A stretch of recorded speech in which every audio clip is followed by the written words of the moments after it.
Hey everybody, welcome to geography core and in this particular video हम पढ़ने वाले हैं सभी क्वेश्चन आंसर्स को of the chapter human development from your class 12th geography. ठीक है, सो यहाँ पर हम हर एक टॉपिक को, हर एक चीज़ को कवर करेंगे in the form of question answer. And before that let us summarise the entire chapter.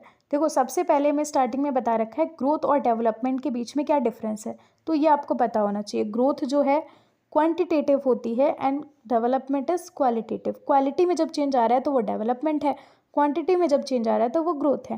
Growth positive और नेगेटिव दोनों हो सकती है and development is always positive. ठीक है, देन नेक्स्ट हमको बता रखा है कि जो ह्यूमन डेवलपमेंट का कॉन्सेप्ट है इसको इंट्रोड्यूस किया गया था डॉक्टर महबूब उल हक के द्वारा। ठीक है, तो आपको पता होना चाहिए कि अकॉर्डिंग टू डॉक्टर हक डेवलपमेंट की ह्यूमन डेवलपमेंट का मतलब क्या है। ठीक है, इनके एक हिसाब से ह्यूमन डेवलपमेंट का मतलब है ऐसी डेवलपमेंट जो कि ह्यूमन चॉइसेस को एनलार्ज कर सके, है ना। उसको आपको अच्छे से पता होना चाहिए। एंड एक चीज़ आपको पता होनी चाहिए अच्छे से कि जो डॉक्टर महबूब उल हक है, इन्होंने ही first time human development index बनाया था। कब बनाया था? 1990 में। ठीक है, उसके बाद में जो नेक्स्ट चीज़ आपको पता होनी चाहिए that is a meaningful life. इसका क्या मतलब है? मीनिंगफुल लाइफ का मतलब क्या है ये आपको पता होना चाहिए, बिकॉज एनसीईआरटी में अगर एक्सप्लेन किया गया है तो it is an important topic, है ना। फिर हमको बता रखा है 4 पिलर्स ऑफ ह्यूमन डेवलपमेंट। तो वो कौन कौन से हैं? Equity, sustainability, productivity and empowerment. इन चारों के ही मतलब डेफिनेशन अच्छे से आपको बनने चाहिए। ठीक है, बहुत ही ईजी से है, अभी हम देखेंगे क्वेश्चन आंसर्स में, you will get to know. And बहुत ही ईजी से मीनिंग है, आपको चारों चीज़ें पता होनी चाहिए। ठीक है, नेक्स्ट टॉपिक इज अप्रोचेज यानी कि किस तरह से ह्यूमन डेवलपमेंट को देखा गया है during the course of time. किसी टाइम पे ऐसा मानना था कि इनकम ज़्यादा है तो हम ज़्यादा डेवलप्ड हैं, फिर माना गया कि हम एजुकेटेड हैं तो हम डेवलप्ड हैं, है ना, हमारे पास में बेसिक नीड्स हैं तो हम डेवलप्ड हैं। यानी कि जो अलग अलग अप्रोचेज हैं, अलग अलग समय पे जो चीज़ें निकल के आई वही चीज़ें बता रखी है यहाँ पर। तो 4 इंपॉर्टेंट अप्रोचेस दे रखे हैं जो कि आपको बहुत ही अच्छे से पता होने चाहिए। Income approach, welfare approach, basic needs approach and capability approach. ये 4 आपको पता होने चाहिए। अगला टॉपिक है ह्यूमन डेवलपमेंट इंडेक्स, जिसके बारे में you should be knowing very well. Human development index क्या है? ठीक है, एंड ह्यूमन पॉवर्टी इंडेक्स ये क्या है? सो ये human development index and human poverty index यहाँ पर इन डिटेल समझाने से बेटर है कि अभी हम क्वेश्चन आंसर्स में देखेंगे, there we will get to know. Okay, and last में हमको बता रखा है कि क्लासिफिकेशन किस तरह से किया गया है अलग अलग कंट्रीज़ का on the basis of human development. ठीक है, तो ये इतने ही टॉपिक हैं, इन सब के बारे में आपको अगर पता है आपका चैप्टर कंप्लीट है। आपको 1000, 1500, 100, 200 क्वेश्चंस प्रैक्टिस करने की बिल्कुल भी ज़रूरत नहीं है। बस ये जो पॉइंट्स हैं ये सुनते ही आपके दिमाग में आंसर होना चाहिए कि ठीक है, ग्रोथ और डेवलपमेंट में क्या डिफरेंस है। ठीक है, मीनिंगफुल लाइफ का मतलब क्या है, ह्यूमन डेवलपमेंट के 4 पिलर्स क्या हैं, अप्रोचेस क्या हैं, 4 अप्रोचेस हैं, इनके मतलब क्या हैं। ठीक है, तो ये टॉपिक्स आपके दिमाग में अगर हैं, आपको इन सभी के बारे में नॉलेज है, आपका चैप्टर कंप्लीट है। You don't have to practise much. Okay, तो चलिए अब हम देख लेते हैं question answers. So the very first question is what are the 3 basic areas of human development. So इसका आंसर आपके चैप्टर के 4th पेज पर ही दे रखा है इन द वेरी स्टार्टिंग, जहाँ पर it is written therefore access to resources, health and education are the key areas in human development.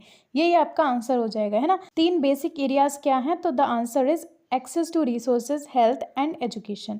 Next question says name the 4 pillars of human development, जो कि I have told you equity, sustainability, productivity and empowerment. Then अगला question है what do equity and sustainability refer to within the concept of human development.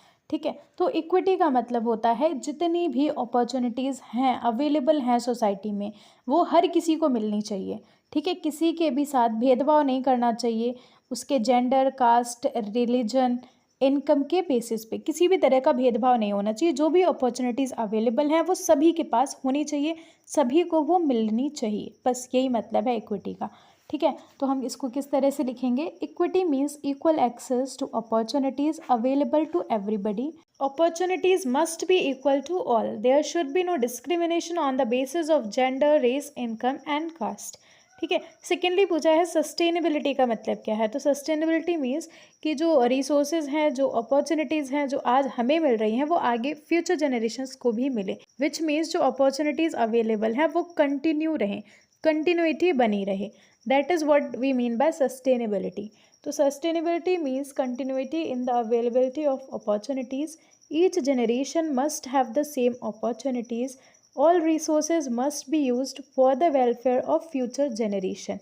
Next question is, name the two South Asian economists who first put forward the idea of human development. So the answer is Dr. Mahbub ul Haq and Amartya Sen. Next question says expand ILO.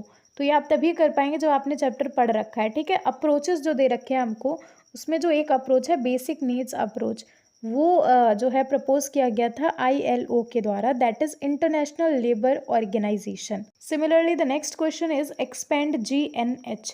तो ये एक major होना चाहिए human development का, ऐसा proclaim किया गया था भूटान के द्वारा for the very first time, ठीक है। So the answer will be gross national happiness, ठीक है। GNH का मतलब है gross national happiness. Next question is describe the concept of human development as described by doctor Haq. तो डॉक्टर महबूब उल हक के द्वारा ह्यूमन डेवलपमेंट का मतलब क्या है? तो उनके अकॉर्डिंग ह्यूमन डेवलपमेंट का मतलब ये है कि ऐसी डेवलपमेंट जो कि लोगों की चॉइस को एनलार्ज करे, बढ़ावा दे एंड लोगों की ज़िंदगियां सुधारे, ठीक है। जहाँ पर जो सेंटर हैं, जो यूनिवर्स हैं, वो लोग होने चाहिए, यानी कि किसी भी तरह की डेवलपमेंट ला रहे हैं ह्यूमंस को, लोगों को ध्यान में रखते हुए लाई जाए, ठीक है। This was the concept of doctor हक। So the answer will be, he described that human development enlarges people's choices and improves their lives. People are central to all development. It is to create conditions where people can live meaningful life. ऐसी conditions create करिए जहाँ पर लोग एक अच्छी ज़िंदगी, एक meaningful life जी सकें. People must be healthy, be able to develop their talents and be free to achieve their goals. Okay. Next question is distinguish between growth and development, जो कि I have told you in the very starting जब हमने chapter summarise किया, ठीक है। तो growth and development both refer to changes that take place over a period of time. दोनों का ही मतलब है चीज़ों में चेंज आना। अब डिफरेंस क्या है? तो growth is quantitative and value neutral, it can be positive and negative, ठीक है। Development means a qualitative change, it always has a positive value. Development means increase in the existing condition, जो अभी चीज़ें हैं उसमें कुछ ऐड ऑन होगा, कुछ इंक्रीज होगा, तो वो डेवलपमेंट हो जाएगी। Okay, what does it mean by productivity with respect to human development? तो जो हमने 4 पिलर्स की बात करी थी उसमें ही एक पिलर है प्रोडक्टिविटी। तो प्रोडक्टिविटी का मतलब होता है human labour productivity in terms of human work. लोग कितना प्रोडक्टिव हैं, लोग कितना काम कर पा रहे हैं, ठीक है। तो इसी को बोला जाता है प्रोडक्टिविटी। अब इसको हम कैसे बढ़ा सकते हैं, लोगों में प्रोडक्टिविटी हम कैसे बढ़ा सकते हैं? तो it can be enriched by building capabilities in people. लोगों में क्षमताएं बढ़ाना, लोगों में किसी चीज़ की स्किल होगी तो वो काम कर पाएंगे, नहीं होगी तो वो नहीं कर पाएंगे, है ना। तो कैपेबिलिटीज़ बिल्ड करना by increasing their knowledge, by providing better health facilities, by increasing efficiency. तो ये कुछ तरीके हैं जिससे हम ह्यूमन लेबर प्रोडक्टिविटी को इंक्रीज़ कर सकते हैं। Next question is what is gross national happiness? So ये क्या है? ये एक मेजर है ह्यूमन डेवलपमेंट का जिसको प्रोक्लेम किया गया था भूटान के द्वारा, है ना। हमको एक छोटे से बॉक्स में ये बता रखा है, ठीक है। इसमें हम कोई मटेरियल चीज़ नहीं देख रहे हैं कि एक इंसान के पास में जो है एक अच्छा घर है या वो एजुकेटेड है, ये चीज़ें नहीं देख रहे हैं। ये देखना है कि लोग कितने खुश हैं, लोग कितने पीसफुल लाइफ जी रहे हैं। Okay, so Bhutan is the only country to proclaim GNH as the measure of human development. It means material progress cannot come at the cost of happiness. GNH encourages us to think of spiritual, non-material and qualitative aspects of the development. Next question is explain the different approaches to human development. तो जो हमने approaches की बात करी थी in the starting, 4 approaches हैं human development के। Number first is income approach.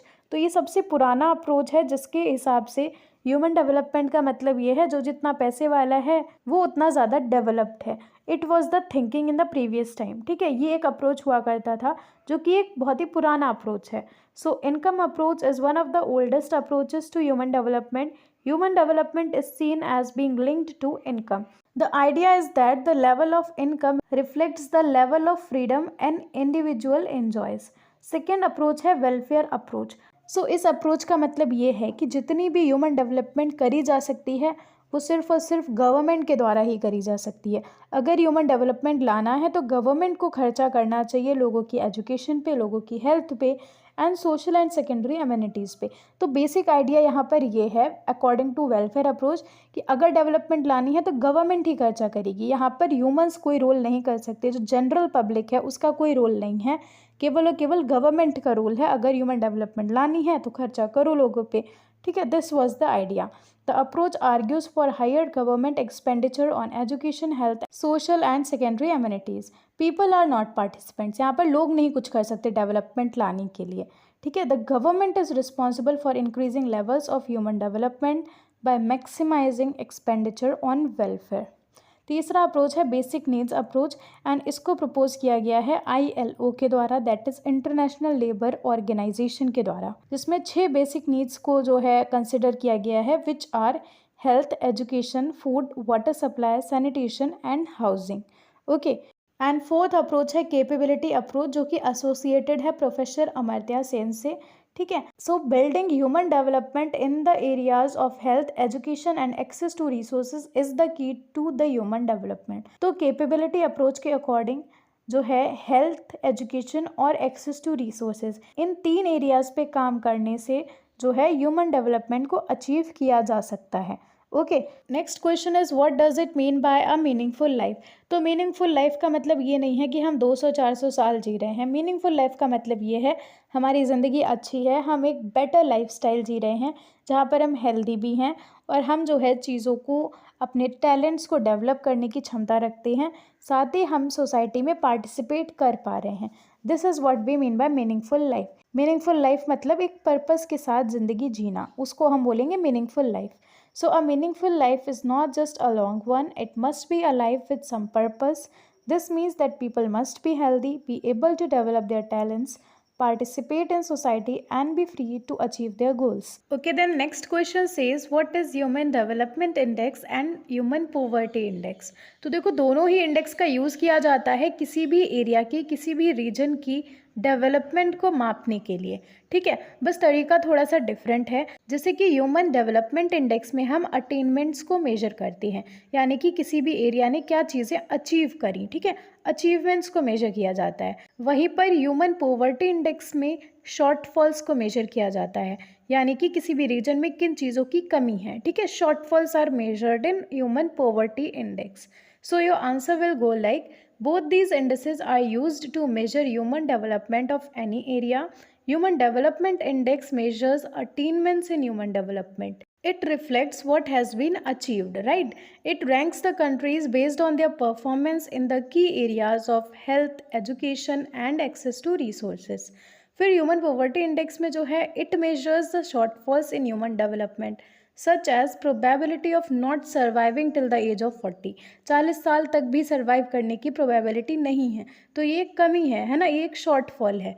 इसके अलावा adult illiteracy rate, then people who do not have clean drinking water and the number of children who are underweight. तो ये difference है human development और human poverty index में, कि हम human development index में अटेनमेंट्स, अचीवमेंट्स को measure करते हैं and shortfalls are measured in human poverty index. And yes that is end to the video. यहाँ पर हमने हर एक टॉपिक से रिलेटेड सभी क्वेश्चंस को कवर किया है। I hope you find it helpful and if you like the video do let me know in the comment section. Other than that like, share and subscribe. जाना नहीं